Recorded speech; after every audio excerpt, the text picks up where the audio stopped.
శరీరానికి మనకు కావాల్సినది ఏదైతే ఉన్నదో ఆ యొక్క చూపులు చూద్దాం, ఆ యొక్క కోరికలు తీర్చుకుందాం. అటువంటి వాటిని శరీరానుసారంగా జీవిస్తున్నారనమాట. ఈరోజు దేవుడు సూటిగా మాట్లాడుతున్నాడు. ఏమిటంటే శరీరానుసారంగా కాకుండా హృదయానుసారంగా నువ్వు జీవించాలన్నమాట. ఈ యొక్క సమయంలో మనం చూసినట్లయితే హృదయం అనేది ఉదయకాల సమయంలో నువ్వు చేద్దాము, ప్రార్థన చేద్దామని అనుకుంటాం.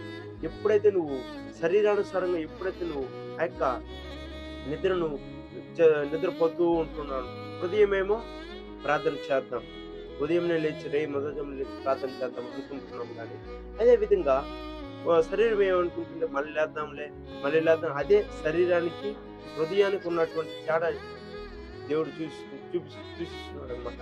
ఈ యొక్క సమయంలో మనం వచ్చి శరీరానుసారంగా కాకుండా హృదయానుసారంగా, హృదయం అన్నది దేవుణ్ణి అడుగు. హృదయం అంటే ఏమిటి?